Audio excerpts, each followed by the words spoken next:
The chamber was silent except for the hum of translation devices. Jiwon Park stood alone on the circular platform, surrounded by representatives from 47 different species.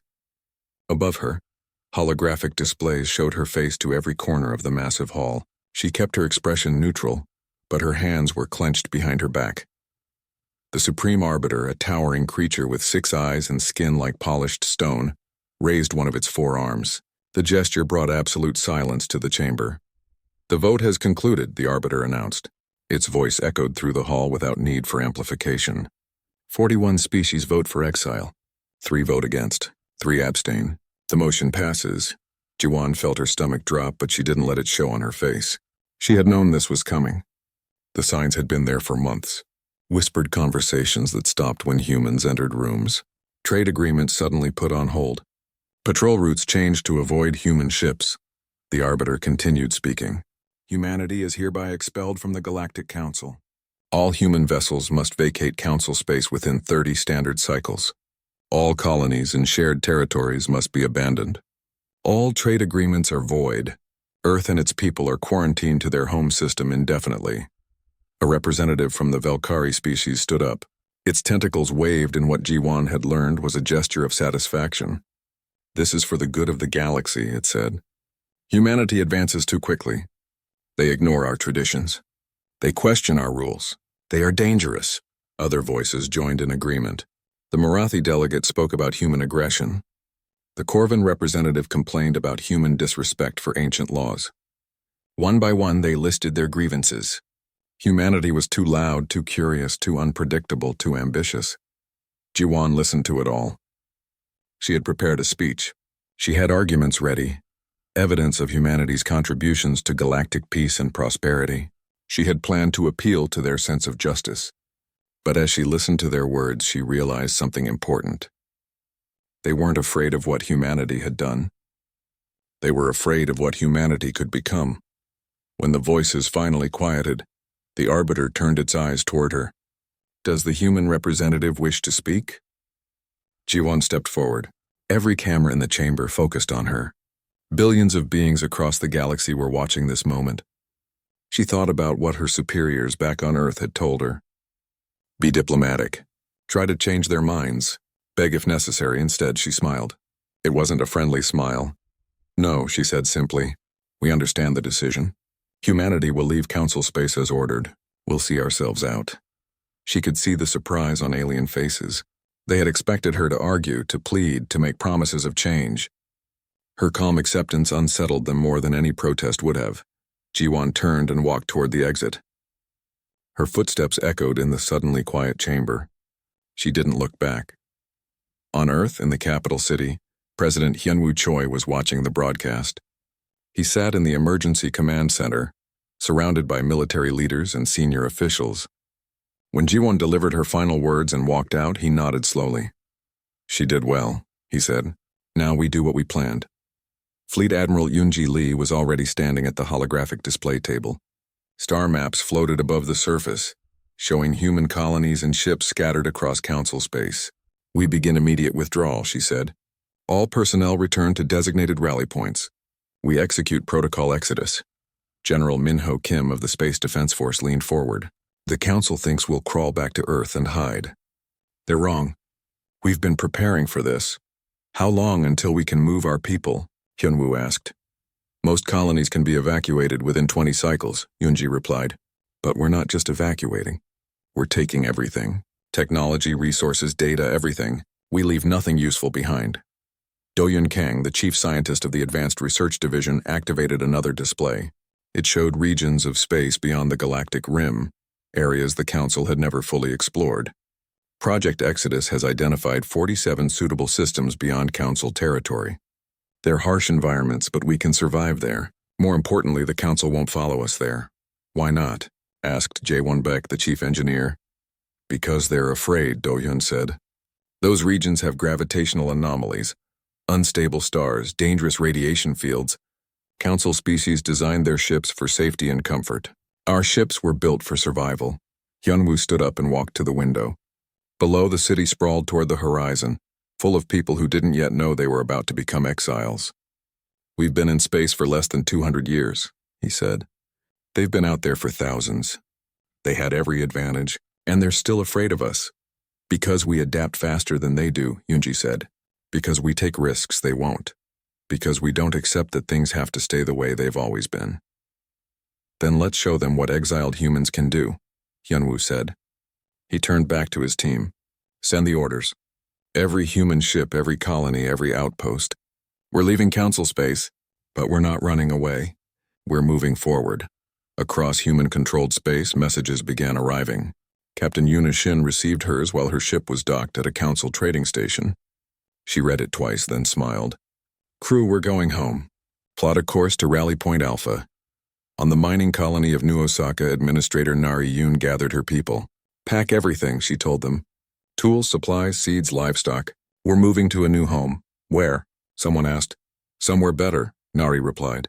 Somewhere we can build without asking permission. Diplomat Sun Hee Nam was meeting with a council official when she received her orders. She stood up in the middle of the conversation. I apologize, but I need to leave immediately. The official looked confused. But we haven't finished our discussion about trade routes. There's nothing to discuss, Sun Hee said. The council made its decision. Now we're making ours. On military vessels throughout the sector, soldiers and officers received their briefings.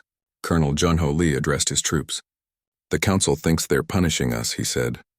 They think we'll beg to come back. Instead, we're going to become something they can't ignore. Something stronger than we were before. This isn't an ending. This is our beginning. In research facilities, scientists began downloading decades of data. Dr. Seojun Park supervised the transfer of experimental technology. Take everything, he ordered. Every prototype, every failed experiment, every crazy idea we weren't allowed to test. Out there beyond council space, we can try anything. Within 72 hours, the movement had begun. Human ships were disappearing from council ports. Colonies were going dark. Trade convoys were vanishing from established routes. The council watched nervously as humanity simply vanished from their territory. They had voted to exile Earth, expecting humanity to retreat in shame. Instead, humanity was leaving with purpose and determination. The council had made a choice. Now they would live with the consequences. And somewhere in the depths of space, heading toward regions unknown, Jiwon Park stood on the bridge of a transport ship and looked out at the stars. Behind her was everything humanity had built among the council species. Ahead was uncertainty and danger. She smiled again. This time it was genuine. Let's see what we can do without them holding us. Back, she said. The first wave of ships crossed the boundary into unexplored space on the 18th cycle after the council's vote.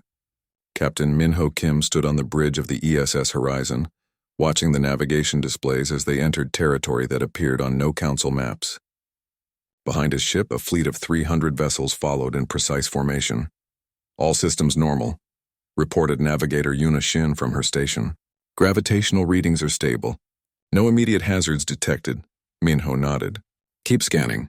The council said this region was too dangerous to explore. I want to know why. The answer came 6 hours later. A massive asteroid field appeared on their sensors, dense enough that council navigation computers would have turned back immediately. The rocks moved in chaotic patterns pulled by 3 different gravity wells that created an unpredictable maze.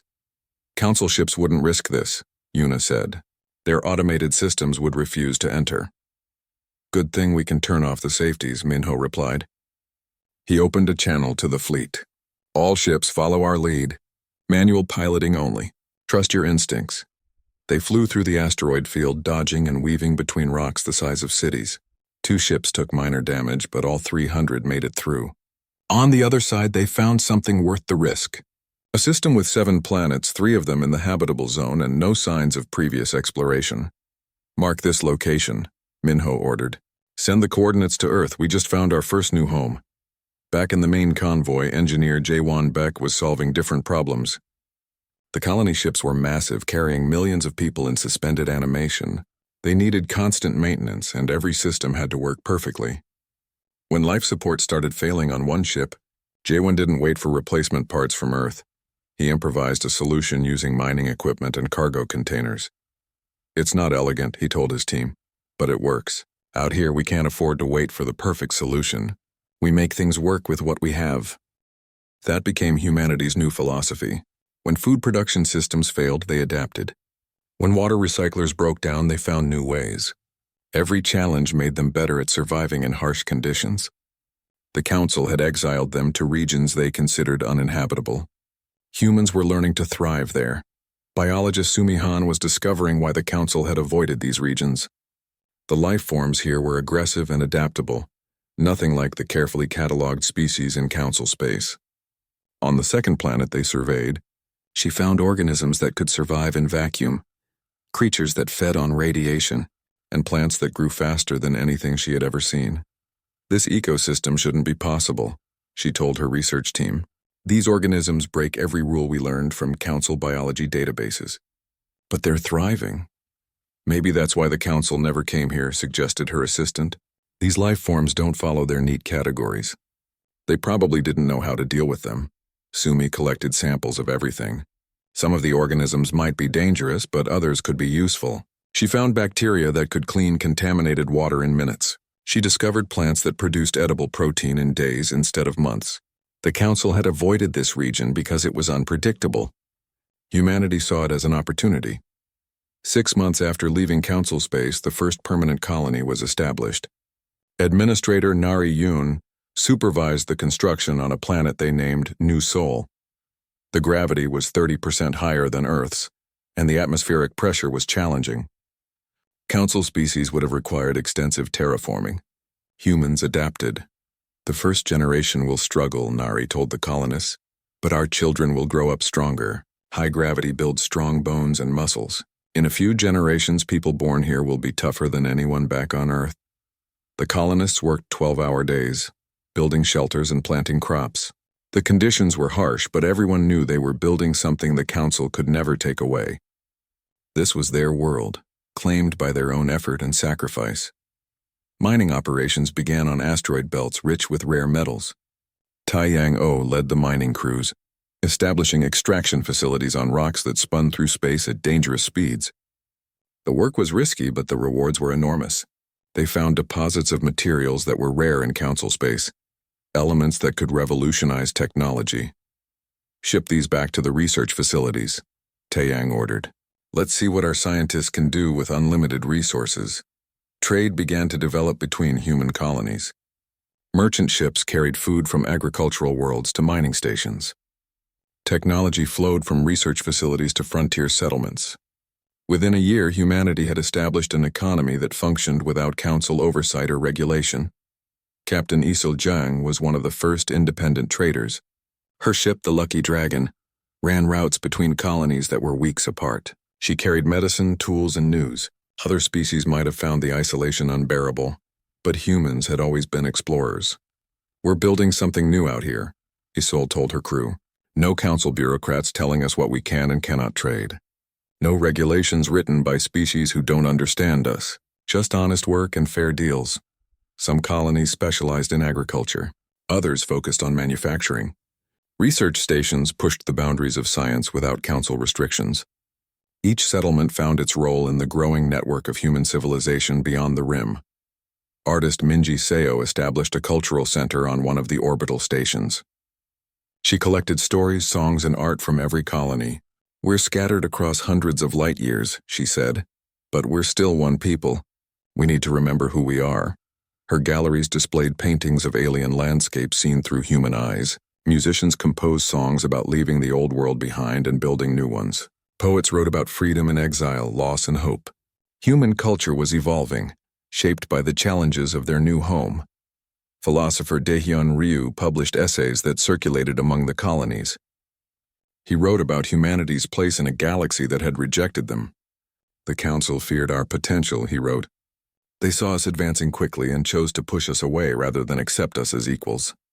But in exiling us, they freed us from their limitations. We are no longer bound by their traditions or constrained by their fears. Not everyone adapted easily. Some people struggled with the harsh conditions. Others missed the comfort and safety of Council space. But slowly, the mindset changed. The first generation remembered being exiled. The next generation was born free. 2 years after the exodus began, Fleet Admiral Yoon-ji Lee conducted an assessment of human space. Over 100 colonies were established. The fleet had grown with new ships built in orbital shipyards. Mining operations were producing more resources than Earth ever had. Research facilities were making breakthroughs daily. "We're stronger than we were," Yoonji reported to President Hyunwoo Choi. "Not just militarily, but in every way. Our economy is growing faster. Our technology is advancing without council restrictions. Our people are tougher because they've had to be." "And the council?"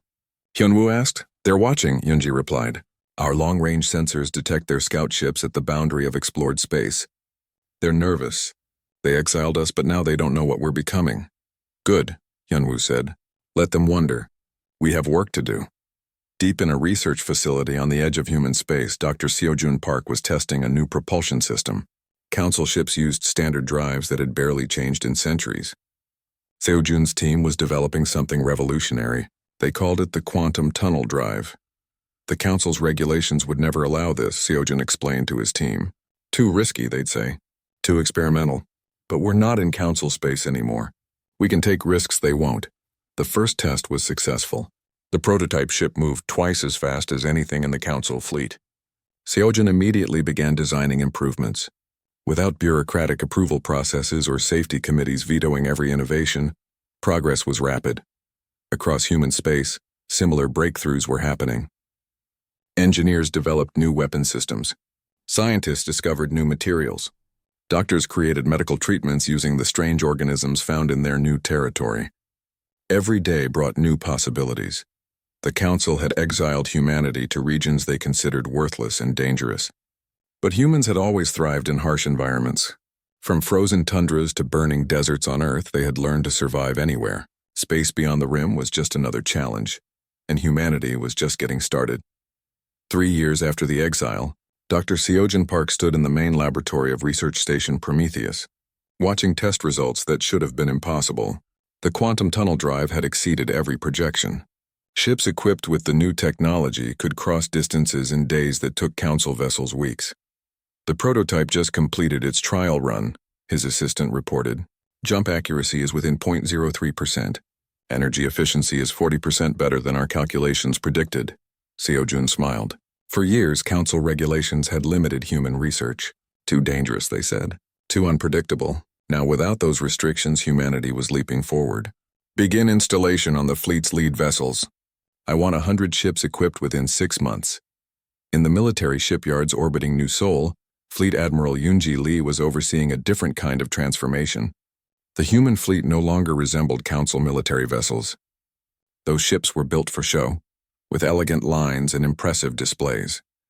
Human ships were built for function. The new armor plating is ready for testing, reported engineer Haeun Jung. It's not just tough, it learns. Yoonji raised an eyebrow. Explain. The material records damage patterns and adapts, Haeun said. If something hits it with a laser, it becomes more resistant to lasers. If it takes a kinetic impact, it hardens against physical force. Give it enough time, and it becomes nearly impossible to damage using the same method twice. The Council ships don't have anything like this, Yoonji said. The Council doesn't innovate, Haeun replied. They've been using the same technology for centuries. We've been improving our designs every month. Colonel Junho Lee was transforming military training. In Council space, combat was formalized and predictable. Battles followed established rules. Junho threw out those rules.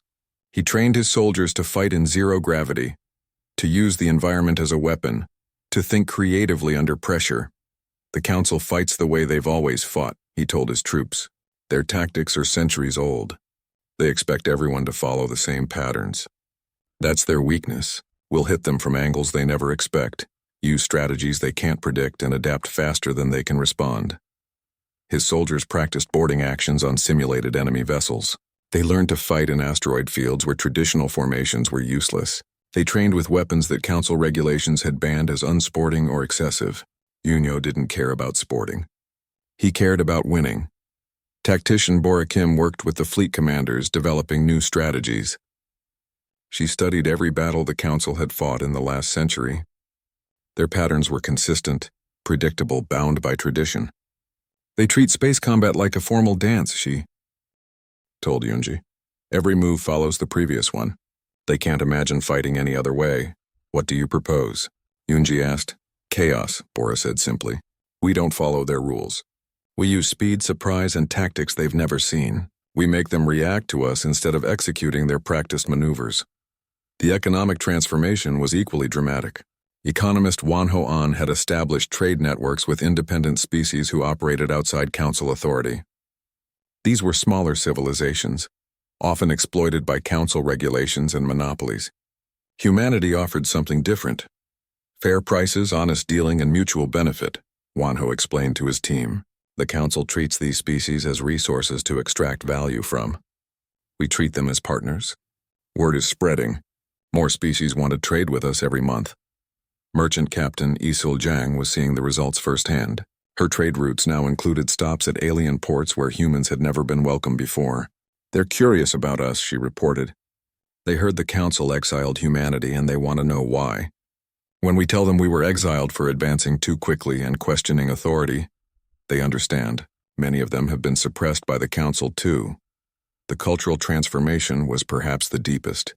Without council oversight, human creativity exploded.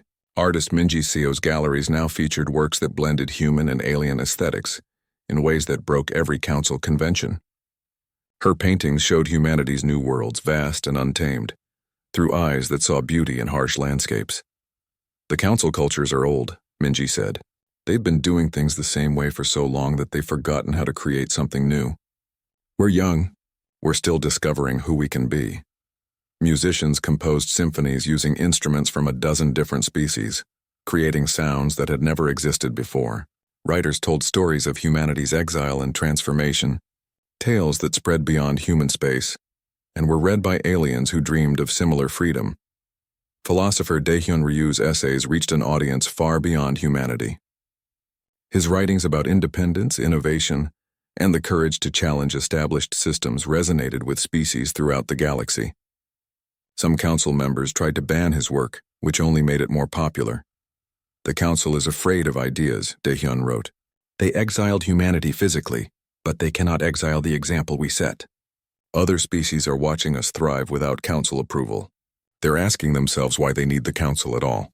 The transformation wasn't just technological or military or cultural. It was psychological.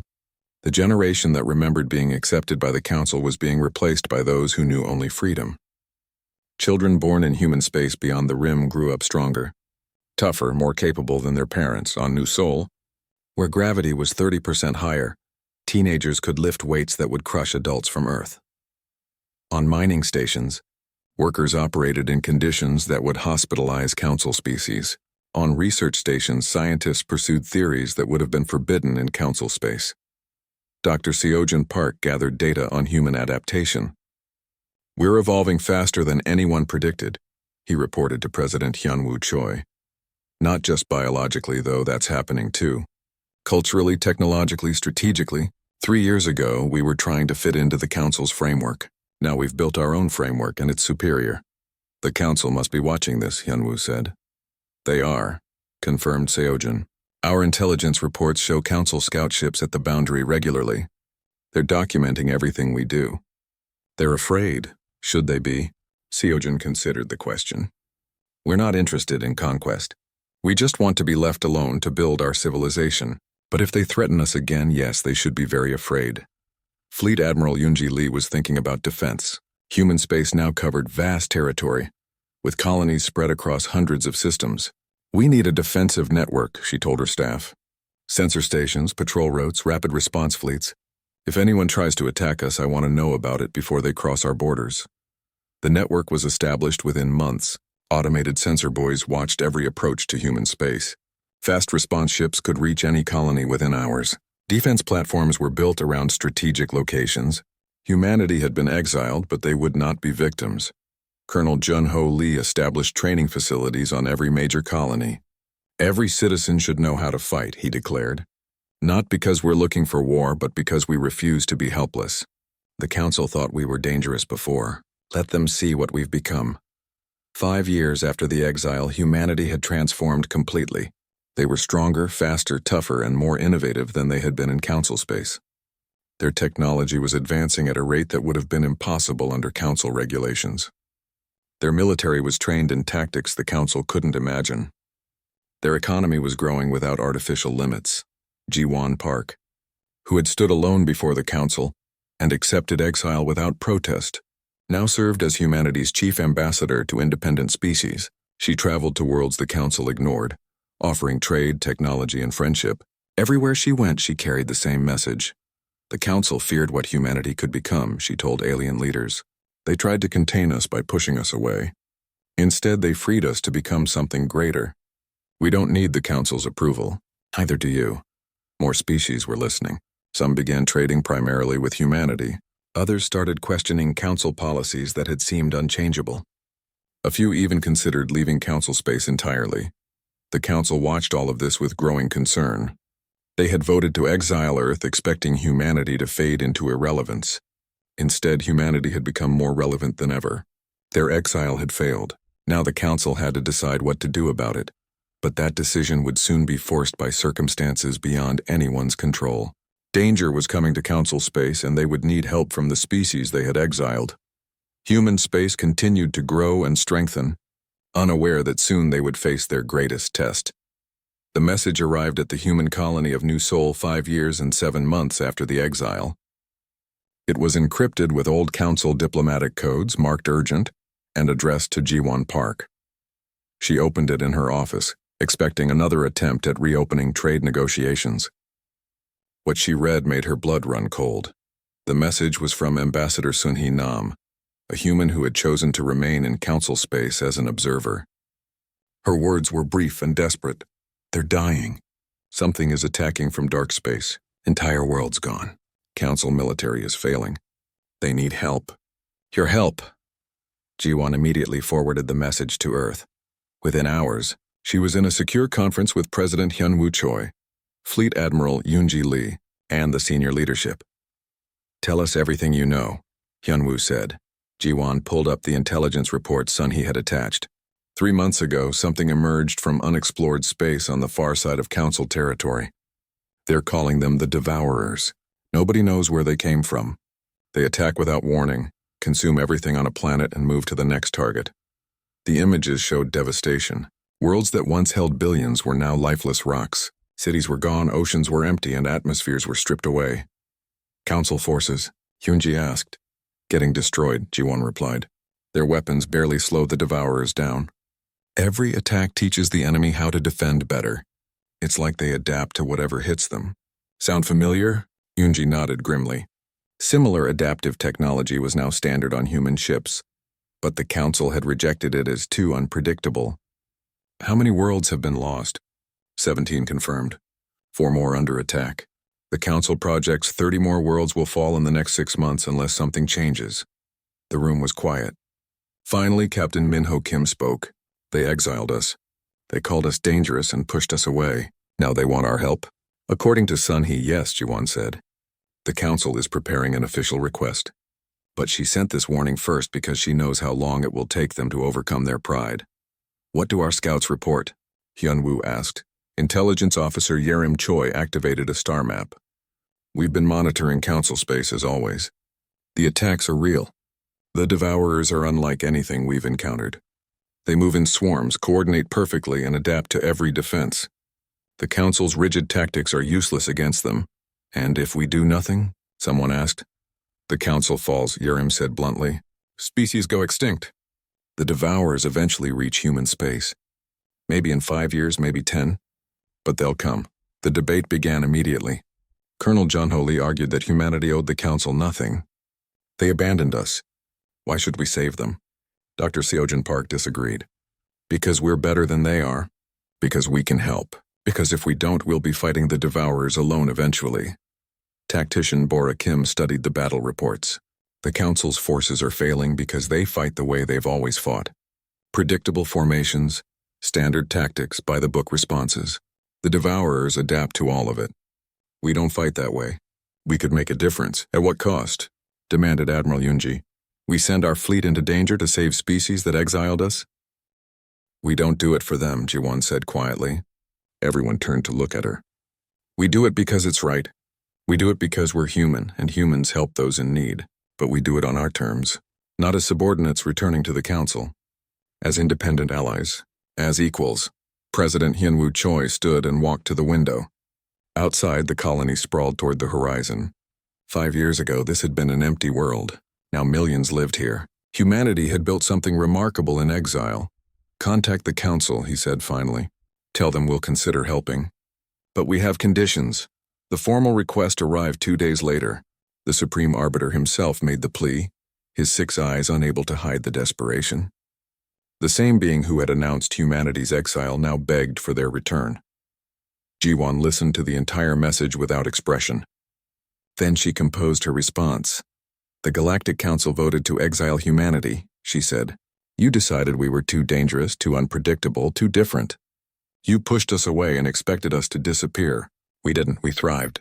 We built a civilization beyond your borders, stronger and more innovative than what we had in council space. Now you need us. Interesting, she paused, letting that sink in. Humanity will help.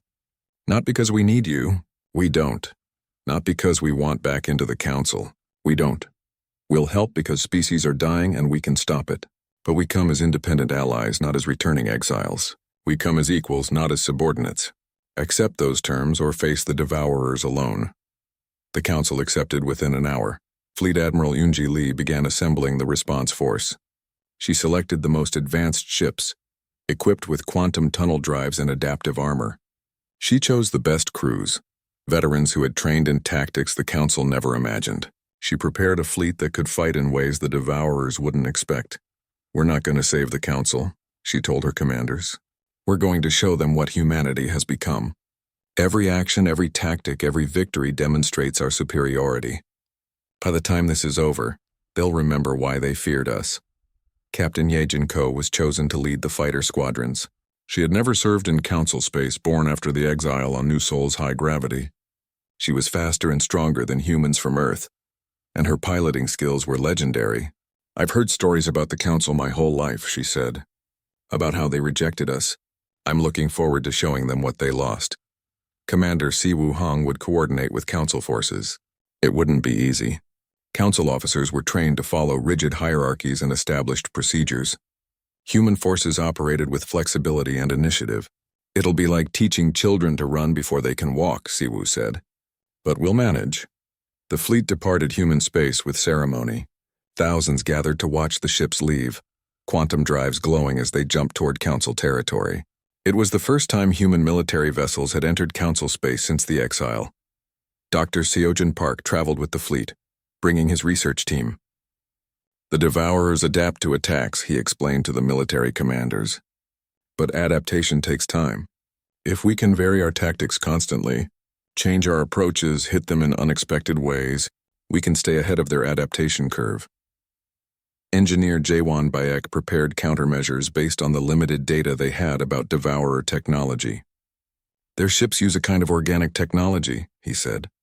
It's efficient but vulnerable to certain disruptions. I've designed weapons specifically to exploit those weaknesses. When the human fleet arrived at the first contested system, they found a council defense force in full retreat. 3 massive devourer ships were systematically destroying orbital stations, while smaller craft hunted down fleeing vessels. The council ships fought bravely but uselessly, their weapons barely marking the enemy hulls. Captain Min-ho Kim opened a channel to the council commander. Human fleet arriving. We're taking over this engagement. Fall back to defensive positions. The council commander started to object, then saw the human ships moving. They didn't advance in neat formations. They scattered, approaching from multiple vectors at speeds council ships couldn't match. Fighter squadrons led by Ye Jin-ko streaked past devourer defenses before the enemy could react. All ships engage at will, Min-ho ordered. Show them what we've learned. The battle was chaos by council standards. Human ships attacked from impossible angles. Fighters made runs that violated every safety protocol. Weapons fired in patterns that seemed random, but were carefully calculated. The devourers tried to adapt, but the humans kept changing tactics. Engineer Jaewon's special weapons disrupted devourer coordination. Dr. Seojin's research allowed humans to predict enemy movements. Tactician Bora Kim directed the fleet like a conductor leading an orchestra of destruction. And Colonel Junho's Marines did the impossible, boarding a devourer ship and destroying it from inside.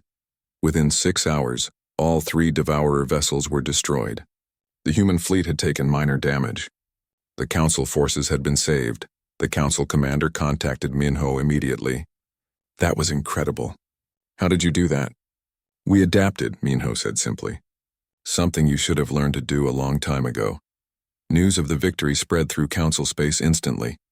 Humanity, the exiled species, had achieved what Council forces couldn't. They had defeated the Devourers decisively, with tactics and technology the Council didn't understand. More requests for help arrived.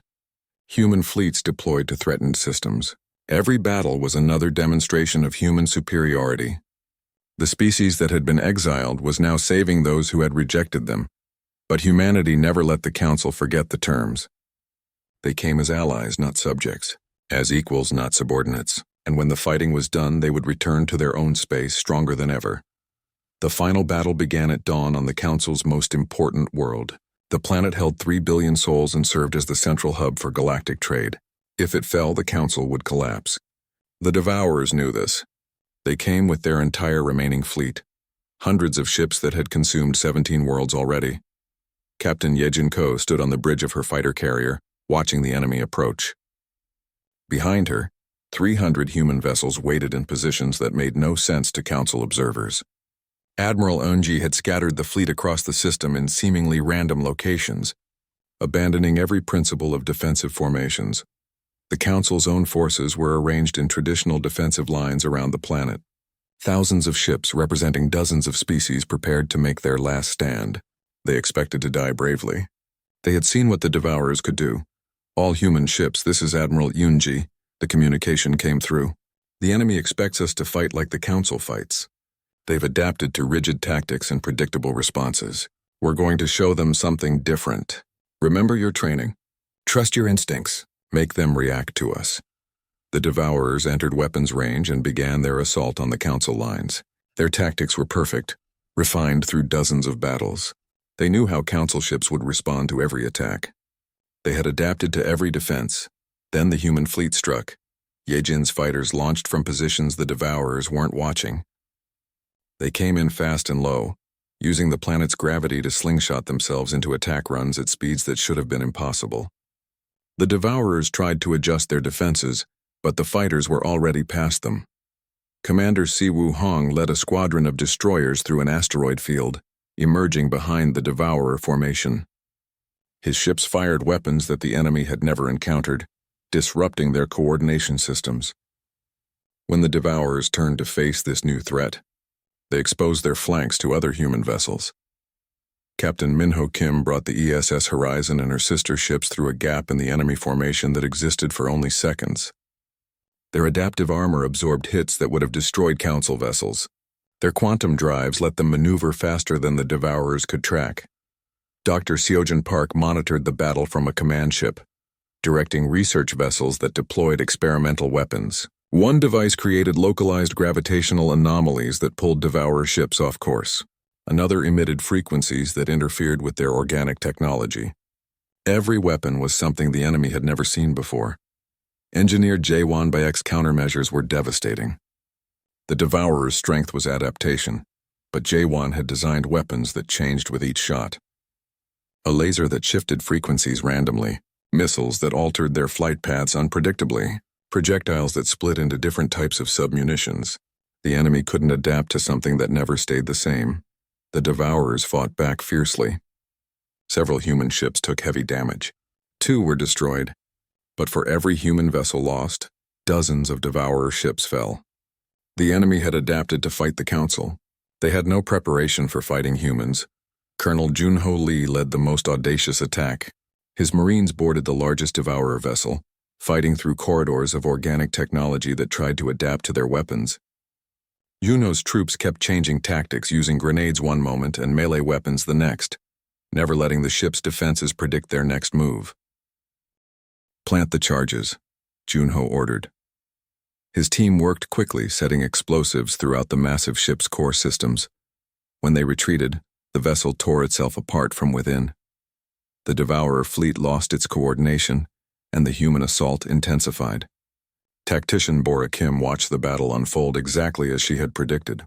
The Devourers were brilliant at adaptation, but adaptation required patterns to analyze. Human tactics had no patterns. Every squadron operated independently. Every captain made their own decisions. Every attack was unique. It was controlled chaos, and the enemy couldn't handle it. The Council forces, watching from their defensive positions, began to understand. They were seeing combat the way it was meant to be fought: fluid, creative, and unpredictable. Some Council captains tried to copy human tactics with mixed results, but a few succeeded, breaking formation and attacking in new ways. Council ships are adapting, reported Yejin-ko. Some of them are actually learning. Let them, Yunji replied. The more they learn from us, the better they'll fight. We're not here to do all the work. We're here to show them how it's done. The battle raged for 18 hours. Slowly, inevitably, the Devourers were pushed back. Their adaptive technology couldn't keep up with constantly changing human tactics. Their coordination broke down under unpredictable attacks. Their fleet began to retreat. Admiral Yunji wasn't ready to let them go. All ships pursue. We end this here. The human fleet chased the Devourers beyond the system's edge. The final engagement lasted 3 hours. When it was over, the Devourer threat was eliminated. A few ships escaped into dark space, but their invasion was broken. The Council worlds were saved. The celebration in Council space was immediate. Billions of beings had watched the battle, transmitted across the galaxy. They had seen humanity, the exiled species, save the civilization that had rejected them. More importantly, they had seen how humanity fought, with creativity, courage, and a refusal to accept that things had to be done the old way. The Supreme Arbiter requested a meeting with human leadership. President Hyunwoo Choi traveled to Council space for the first time in 6 years, accompanied by Ji-won Park and senior officials. The same chamber where humanity had been exiled was now the site of their greatest diplomatic victory. The Council owes humanity an enormous debt, the Arbiter began. Your courage saved countless lives. Your tactics won victories we could not achieve. Your technology proved superior. We were wrong to exile you. We formally request that humanity rejoin the Galactic Council with full honors and privileges. Diplomat Kyung-min Song, who had accompanied President Hyunwoo, stepped forward. The Council voted to exile Earth because humanity advanced too quickly and questioned established systems. Those facts haven't changed. We still advance quickly. We still question authority. If we rejoin the Council, will you try to limit us again? The Arbiter hesitated. Around the chamber, Council representatives shifted uncomfortably.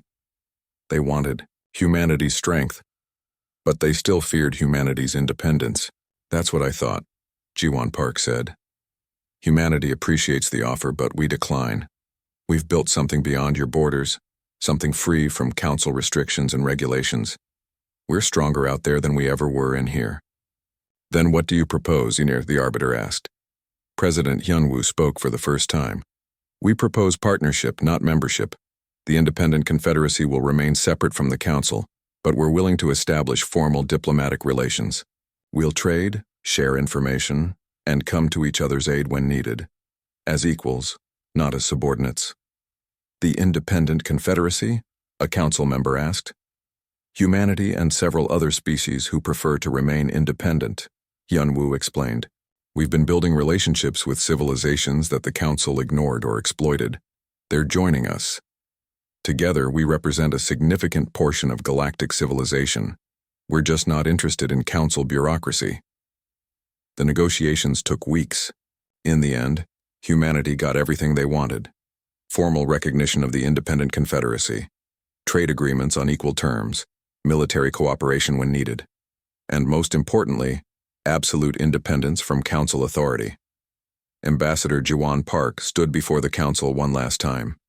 6 years ago, she had stood in this same spot and accepted exile without protest. Now she addressed them as a representative of an equal power. 6 years ago, you voted to exile humanity because you feared what we might become, she said. You were right to fear us, but not for the reasons you thought. You feared we would disrupt your order. We did. You feared we would challenge your authority. We did. You feared we would change the galaxy. We are. She looked around the chamber. But we're not your enemy. We're not interested in conquest or domination. We just want to build our civilization our way, without anyone telling us what we can or cannot do. The Council can accept that, or not. Either way, humanity will thrive. Years passed. The independent Confederacy grew, adding species that valued freedom over security, innovation over tradition. Human ships explored regions the Council still avoided. Human colonies spread across hundreds of systems. Human technology continued advancing at a pace that left Council species struggling to keep up.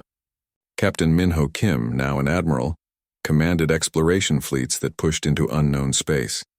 Dr. Seojin Park's research stations made discoveries that revolutionized science. Engineer Jae-won Baek designed ships that seemed impossible. Colonel Junho Lee trained the next generation of soldiers in tactics that kept evolving. The Council and the Confederacy maintained their partnership. They traded, cooperated, and occasionally worked together on mutual threats. But they were no longer one civilization with humans trying to fit in. They were two distinct powers, different in philosophy and approach. On Earth, now just one of hundreds of human worlds, Soo-young Im taught her children about the Exile. The Council feared humanity, she told them. They thought pushing us away would solve their problems. Instead, it freed us to become something greater. Are we better than the Council? Her son asked. We're different, Soo-young said. They value stability and tradition. We value growth and change. They want everyone to follow the same rules. We want everyone to find their own path. Neither approach is wrong. They're just different. But we won, her daughter said. When the Devourers came, we saved them. We did, Soo-young agreed. Because when humanity is free to innovate, to adapt, to try new things without fear of breaking old rules, we become unstoppable. The Council spent thousands of years perfecting their civilization. We spent 6 years building something new. And when the test came, our way worked better. She looked out the window at the city beyond, built by a species that had been exiled and returned stronger. The galaxy learned something important. You don't exile humanity. You don't contain us, you don't limit us. You either stand with us as equals, stand aside and let us work, or stand in our way and learn why the Council was afraid. The story of humanity's exile and return became legendary. Other species studied it. Some tried to copy human methods. A few succeeded. But most couldn't make the leap from traditional thinking to human-style innovation. It wasn't about intelligence or technology. It was about attitude. Humanity had been exiled for being too different, too aggressive, too unpredictable. Those same qualities had saved the galaxy. The lesson was clear. Sometimes being different isn't weakness. Sometimes it's exactly what you need. Ambassador Ji-won Park, in her final report before retirement, wrote, "The Council voted to exile Earth because they feared change. They thought removing us would preserve their way of life. Instead, they proved that exile isn't punishment for the strong. It's freedom. And humanity, when freed, became something the galaxy had never seen before. Something magnificent. The galaxy would never forget. Neither would humanity."